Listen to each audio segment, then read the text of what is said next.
teman-teman, jumpa kembali dan selamat datang di channel edukasi kami. Masih bersama saya, Bambang Wiyoso, Wideswara dari Pusat Pengembangan Kompetensi Teknis dan Sosial Kultural Lembaga Administrasi Negara. Dalam video kali ini, saya akan menjelaskan tentang pembuatan bahan ajar berbasis audiovisual yang efektif dalam bentuk video pembelajaran, termasuk di dalamnya tahapan dalam pembuatannya, mulai dari perencanaan hingga publikasinya. Oke, nggak usah berlama-lama, yuk mari kita mulai. Sebelum penjelasan materinya, terlebih dahulu saya akan membahas sedikit terkait apa itu video pembelajaran dan bagaimana membuatnya. Video pembelajaran adalah bahan ajar yang menggunakan format audio dan visual berupa rekaman bergerak, gambar, dan suara untuk menyampaikan materi pembelajaran. Video pembelajaran bertujuan untuk membantu siswa atau pelajar belajar memahami konsep-konsep tertentu melalui penggunaan gambar, animasi, grafik, teks, dan suara. Video pembelajaran dapat memiliki berbagai format dan gaya, termasuk pengajaran langsung oleh seorang pengajar, animasi berbasis karakter atau avatar, presentasi slide yang diberikan suara, atau kombinasi dari berbagai elemen tersebut. Keunggulan utama video pembelajaran adalah kemampuan untuk menggabungkan berbagai elemen audio dan visual untuk membantu mengklarifikasikan konsep yang kompleks, menjadikan pembelajaran lebih menarik, dan memberikan pemahaman yang lebih baik bagi pembelajar. Video pembelajaran dapat digunakan dalam berbagai konteks pendidikan, termasuk di sekolah, perguruan tinggi, pelatihan profesional, dan pembelajaran mandiri melalui platform digital. Dengan adanya teknologi digital, video pembelajaran dapat dengan mudah diakses dan dibagikan secara luas, sehingga memungkinkan para pembelajar untuk mempelajari materi dengan cara yang lebih fleksibel dan personal. Dalam membuat video, apapun jenis videonya, tanpa kecuali video pembelajaran, melibatkan beberapa tahapan yang penting untuk menghasilkan konten audiovisual yang berkualitas. Berikut ada 3 tahapan utama dalam membuat video.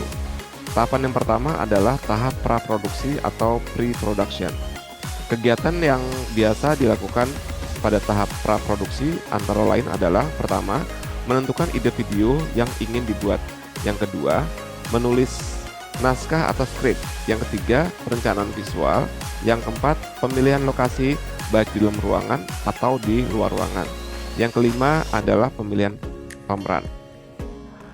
Tahapan yang kedua adalah tahap produksi atau production.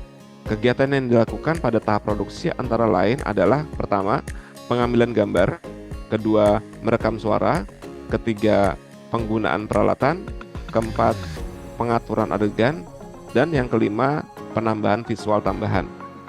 Sedangkan tahap terakhir dalam pembuatan video adalah tahap ketiga. Dalam tahap ketiga ini disebut tahap pasca produksi atau post production. Kegiatan yang dilakukan pada tahap pasca produksi antara lain adalah: pertama, mengedit video, kedua, menyunting suara, ketiga, penyempurnaan visual, keempat, penambahan grafik atau teks, kelima, ekspor ke format video dalam format MP4, dan yang keenam adalah publish. Karena video kita kali ini adalah bagaimana membuat bahan ajar berbasis audiovisual berupa video pembelajaran efektif, maka saya akan sampaikan tahapan-tahapannya. Di tahap praproduksi, untuk langkah pertama adalah merencanakan materi pembelajaran. Kita harus mengidentifikasikan topik utama yang ingin disampaikan. Tentukan tujuan pembelajarannya dan buat outline atau struktur materi yang akan disajikan. Setelah itu, tuliskan skrip berdasarkan struktur yang telah kita buat. Pastikan skrip jelas, terstruktur, dan mudah dimengerti oleh target audiens. Gunakan bahasa yang sesuai dan bermanfaat. Kumpulkan materi pendukung seperti gambar, grafik, video, atau contoh nyata yang akan membantu menjelaskan konsep secara visual dan lebih jelas. Tentukan lokasi pengambilan gambarnya, apakah di dalam ruangan atau di luar ruangan. Dan juga jangan lupa tentukan presenter yang akan tampil di depan kamera. Kemudian setelah tahapan praproduksi selesai dilakukan, Lanjut ke tahap selanjutnya yaitu tahap produksi. Pada tahap produksi, yang harus kita lakukan adalah mulai dengan pengambilan gambar.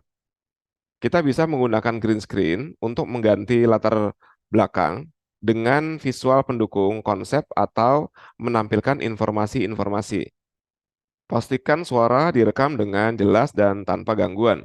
Gunakan mikrofon berkualitas untuk menghindari gangguan atau kebisingan yang tidak diinginkan.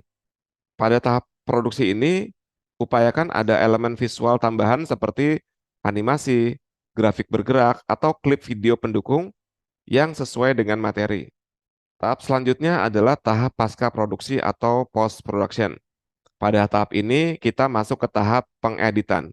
Impor rekaman dan materi audiovisual ke perangkat lunak pengeditan video dengan aplikasi video editing. Kita lakukan pemotongan, penyusunan, dan penambahan efek sesuai skrip. Jangan lupakan pengeditan suara. Bersihkan dan atur rekaman suara, tambahkan musik latar belakang yang mendukung. Namun, musik latar belakang diupayakan tidak mengganggu suara presenter dalam penyampaian materi. Jika diperlukan, tambahkan efek visual seperti transisi atau overlay untuk memberikan kesan yang lebih menarik pada video. Setelah video selesai diedit, saatnya kita menyebarkannya. Unggah video tersebut ke platform pembelajaran, situs web, atau ke kanal media sosial yang kita miliki.